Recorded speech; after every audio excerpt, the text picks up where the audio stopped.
Assalamualaikum warahmatullahi wabarakatuh. Sejarah asal-usul nama Jombang, sebuah kabupaten yang berada di bagian tengah Provinsi Jawa Timur, konon tidak lepas dari legenda pertarungan antara Gebo Kicak dengan Surontano. Kabupaten Jombang sendiri memiliki posisi yang sangat strategis karena berada di persimpangan jalur lintas utara dan selatan Pulau Jawa. Pada masa Kerajaan Majapahit, wilayah Jombang merupakan gerbang Majapahit. Gapura Barat adalah desa Tunggorono, kecamatan Jombang. Sedang Gapura Selatan adalah desa Ngrimbi, kecamatan Bareng. Dalam logo Kabupaten Jombang, memang terdapat gerbang dan benteng yang melambangkan bahwa zaman dahulu Jombang adalah benteng Majapahit sebelah barat. Pada tahun 1910, Jombang memperoleh status kabupaten, memisahkan diri dari Kabupaten Mojokerto. Raden Adipati Arya Surodiningrat menjadi bupati pertama. Dia juga biasa disapa Kanjeng Sepuh atau Kanjeng Jimat. Dia juga merupakan keturunan ke-15 dari Prabu Brawijaya V, raja terakhir Majapahit. Undang-Undang Nomor 12 Tahun 1950 tentang pembentukan daerah kabupaten dalam lingkungan Provinsi Jawa Timur mengukuhkan Jombang sebagai salah satu kabupaten di Provinsi Jawa Timur. Nama Jombang konon merupakan akronim dari kata berbahasa Jawa, yaitu ijo atau hijau dan abang atau merah. Ijo atau hijau mewakili kaum santri atau agamis, dan abang atau merah mewakili kaum abangan atau nasionalis atau kejawen. Kedua kelompok tersebut hidup berdampingan dan harmonis di Kabupaten Jombang. Bahkan kedua masyarakat ini digambarkan dalam warna dasar lambang daerah Kabupaten Jombang. Sementara berdasarkan cerita dari mulut ke mulut di kalangan masyarakat, nama Jombang tak lepas dari sosok Gebo Kicak dan Surontano. Konon katanya, dulu di sebuah kadipaten milik Majapahit, ada seorang anak yang dikutuk oleh orang tuanya. Gebo Kicak yang dianggap durhaka dikutuk sehingga kepalanya berubah menjadi kepala kebo atau kerbau. Setelah sadar akan semua kesalahannya, Gebo Kicak memutuskan berkelana dan terus berkelana, hingga pada akhirnya Gebo Kicak menemukan seorang guru. Guru tersebut adalah seorang kiai.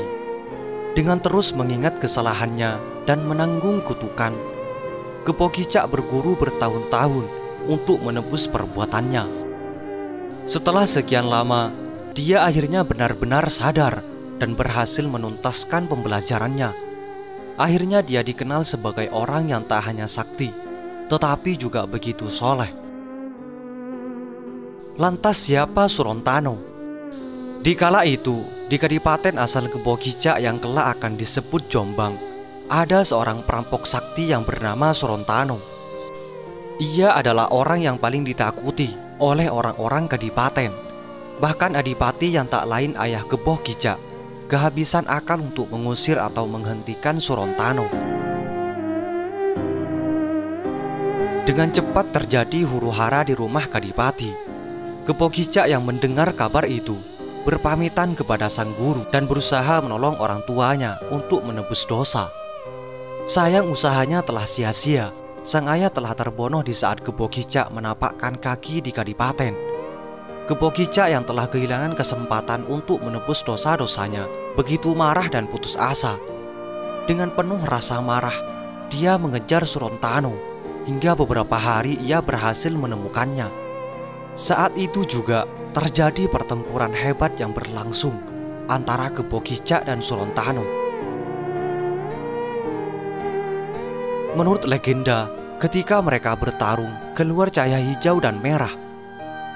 Pertarungan sengit itu berlangsung berhari-hari, hingga akhirnya dengan pemikiran yang matang dan keputusan bulat, Gebo Kicak memilih menenggelamkan Surontano serta dirinya jauh ke dalam rawa tebu, sehingga saat ini mereka tidak pernah kembali lagi.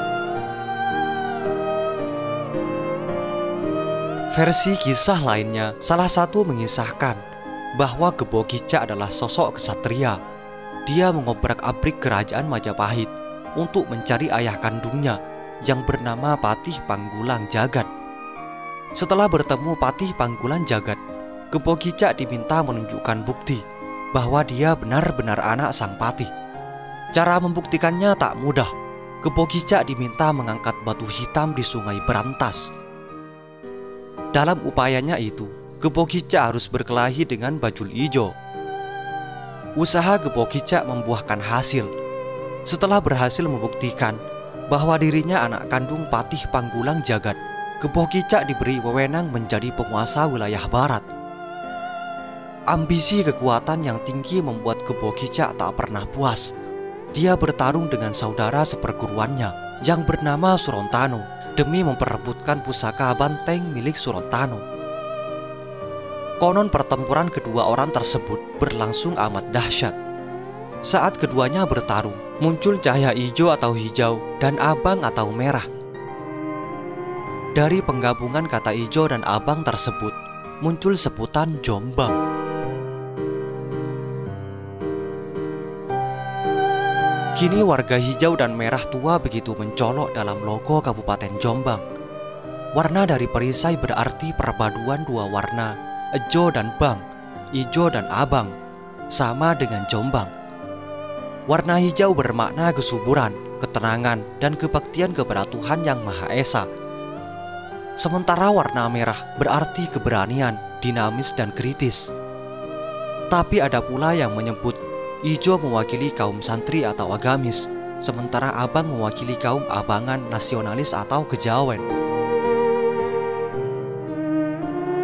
Itulah kisah Gebo Kicak dan Sorontano di balik asal-usul nama Kabupaten Jombang.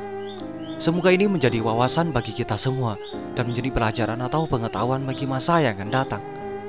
Semoga informasi ini bermanfaat. Assalamualaikum warahmatullahi wabarakatuh.